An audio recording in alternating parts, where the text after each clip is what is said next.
Hello guys, welcome back again to my channel. So, di video hari ini lagi-lagi backgroundnya berbeda guys, karena saya lagi nggak ada di rumah. Kebetulan lagi liburan juga karena Christmas gitu kan, edisi Christmas. So, hari ini jadi saya nggak bisa tunjukin chart ke kalian. Mungkin saya pengen ngobrol-ngobrol santai aja soal keadaan Bitcoin hari ini. Nah, kalau misalnya kalian perhatikan, Bitcoin terakhir tadi saya cek itu sekitaran di harga 49.000 kurang lebih ya. Dan ini juga adalah salah satu hal yang udah saya sampaikan juga kemarin soal candle di daily time frame. Kalau misalnya kalian perhatikan di daily chart, kita udah menembus harga terendah dari candle harian sebelumnya. Yang sudah saya katakan juga, jika itu terjadi, maka kemungkinan besar kita akan mendapati koreksi lanjutan. Untuk sementara, sepertinya kita tertahan di minor support di sekitaran angka 49.000. Dan tentunya major support berikutnya harusnya akan berada di sekitaran angka 47 sampai 48.000. Dan tadi saya juga udah cek untuk Bitcoin Fear and Greed Index itu untuk hari ini masih berada di angka sekitaran 37. Jadi kita masih dalam keadaan fear gitu ya. Dan juga udah pernah saya sampaikan gitu guys, sebelum kita benar-benar break di atas angka 53.000, sebenarnya kalau kalian lihat di 4-hour chart atau daily chart gitu ya, kita harusnya tidak harus terlalu excited ketika Bitcoin itu berada di angka 50.000 gitu. Kenapa?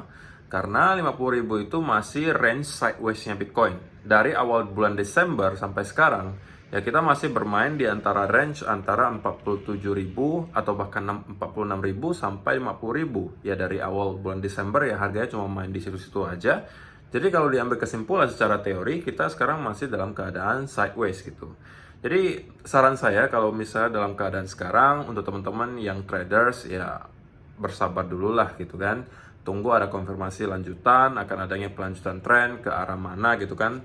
Tunggu probabilitasnya lebih tinggi, setup kalian supaya baru kalian masuk lagi ke market. Jangan sampai kalian memaksa masuk ke market dalam keadaan yang sideways. Kecuali kalau misalnya kalian memang scalper. Kalau misalnya kalian scalper, mungkin kalian bisa lah curi-curi sedikit dari market walaupun masih dalam keadaan sideways gitu ya. Dan untuk orang-orang yang spot gitu ya, ya kalian tentunya harus mempunyai planning juga gitu kan. Dengan keadaan market seperti ini, apakah kalian akan menunggu terlebih dahulu, ataukah kalian lebih memilih untuk tidak masuk ke market, atau kalian lebih memilih untuk melakukan dollar cost averaging gitu kan. Banyak sekali yang bisa kalian lakukan dalam keadaan market seperti ini, tergantung kalian pilihnya yang mana gitu kan. Atau mungkin kalian pengen menunggu ketika ada konfirmasi mungkin Bitcoin stay above 53.000 baru kalian masuk lagi. Terserah gitu. Pada intinya yang pengen saya sampaikan adalah selalu kalian harus mempunyai planning sendiri gitu guys. Jangan sampai kalian hanya melihat-lihat di YouTube gitu kan, rekomendasi-rekomendasi dari para influencer, kemudian kalian mengikuti persis dengan planning yang mereka lakukan. Jangan sampai seperti itu, takutnya kalian nanti akan bingung gitu ketika harus exit market itu di sebelah mana. Karena kan mungkin influencer itu kadang cuma kasih rekomendasi tapi tidak dikasih penjelasan detailnya soal kapan harus keluarnya gitu. Kalau misalnya analisanya salah, analisanya benar itu harus keluar di mana itu tidak dijelasin gitu kan. Jadi itulah kenapa pentingnya kalian melakukan riset sendiri. Dan sekali lagi saya pengen pesan guys, kalau misalnya kalian melihat keadaan market seperti ini, ya tidak ada keharusan bagi kalian sebenarnya untuk selalu mantengin chart, selalu kepengen masuk ke market. Ya kalau kalian merasa belum nyaman melihat keadaan market sekarang, kalian galau, ragu gitu kan. Ya sudah, kalian sekarang bisa tunggu di sideline dulu, kalian wait and see terlebih dahulu, akan adanya konfirmasi lanjutan. Dan per hari ini mungkin saya nggak bisa tunjukin chart, saya juga nggak bisa tunjukin data on-chain kalian, karena saya rekamnya juga dari handphone aja gitu kan. Jadi besok atau lusa mungkin kita akan start untuk coba melihat data on-chainnya lagi dari segi balance on exchanges dan lain sebagainya, untuk menilai atau mengupdate lah gitu data on-chain yang kemarin-kemarin kita bahas sebagai salah satu indikator yang bisa menentukan apakah saya pribadi akan mengurangi portofolio saya di kripto atau tidak gitu. Salah satunya adalah balance on exchanges, kemudian illiquid supply. Kalau misalnya kita melihat hal yang sama terjadi sekarang dengan yang terjadi di bulan Mei kemarin, di mana ketika itu kita mendapati ada retracement, ketika ada koreksi besar, kita diikuti sebuah bull trap, dan ketika bull trap itu dibentuk, kita melihat illiquid supply itu turun dan balance on exchanges itu naik. Dalam artian ketika bull trap itu terjadi, kita melihat banyak sekali orang-orang yang mendepositkan Bitcoin-nya ke exchange, oke?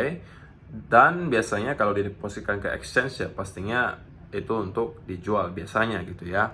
Jadi kita akan memantau lagi data on-chain-nya. Apabila nanti yang terjadi adalah kita melihat illiquid supply-nya mulai menurun, oke? Kemudian juga balance on exchanges-nya mulai naik, sedangkan harga Bitcoin terus merangkak naik misalnya ke 51, 52, tetapi balance on exchanges dan illiquid supply-nya itu menurun drastis, balance on exchanges itu naik drastis, maka saya akan lebih waspada akan adanya kemungkinan bahwa ini adalah hanya sebuah bull trap dan kemungkinan bisa jadi akan ada longsor susulan gitu ya. Tetapi kalau misalnya yang terjadi adalah kita hanya ya ada terjadi kenaikan sedikit, tidak terlalu signifikan, ya mungkin saya masih harus memantau pergerakan berikutnya secara data on-chain gitu ya. So itu aja sih guys untuk hari ini, nggak banyak yang bisa saya sampaikan juga karena seperti yang saya sampaikan saya nggak bisa ngeliatin kalian chart hari ini. Yang pastinya tadi saya lihat chartnya itu ya Bitcoin masih tertahan di kurang lebih area 49.000 karena sebelumnya kita mendapati ada semacam minor resistance di situ 49 ribuan ketika kita membuat bull flag kemarin. Kemudian kita break ke angka kurang lebih 50-an ribu gitu kan, dan kita juga sempat konsolidasi di atas 50.000 sebelum hari ini kita sepertinya mampu close di bawah 50.000 lagi dan sedikit tertahan di area minor resistance di minor support di sekitaran 49.000. Tetapi menurut saya major supportnya masih tetap akan berada di sekitaran angka 47 sampai 46.000. Kalau misalnya kita nyampe lagi ke sana atau bahkan kita breakdown dari sana, itu tentunya bukan berita baik buat kita karena kalau misalnya kita sampai mampu breakdown lagi ke angka 46 atau 45, saya rasa kali ini kita akan mendapati Bitcoin bisa nyampe ke sekitaran angka 43.000 atau bahkan bisa sampai 40.000 karena memang banyak sekali sekarang orang expect seperti itu ya guys, dimana kita akan mengisi dulu week panjang yang kemarin tercipta di awal bulan Desember kemarin, di mana kita mendapati ada drop yang parah dari Bitcoin itu dari 50-an ribu, 56.000 hingga kurang lebih 42.000. Nah, menurut sebagian analis, kita kemungkinan akan mengisi dulu week tersebut, alias kita akan kembali menyentuh angka 42.000 atau bahkan sedikit di bawahnya sebelum kita mulai konsolidasi lagi di angka sekitaran 40.000 dan pada akhirnya kita bisa mendapati lagi momentum untuk kembali mendapati bullish movement. So, saya rasa sih itu aja guys. Terima kasih yang sudah menonton sampai selesai. Semoga bermanfaat video hari ini. Sekali lagi selamat liburan untuk kalian semua. Baik kalian yang merayakan Christmas atau tidak, ya sudah. Kita kan hari ini hari Minggu, jadi moodnya jangan sampai bad mood lah gitu guys. Harus moodnya baik semua karena lagi liburan gitu kan. Ya semoga kalian akhir tahun ini bisa di close dengan cuan yang luber-luber di kripto gitu ya. Itu aja, dan kita akan bertemu lagi di video yang berikutnya. Bye-bye.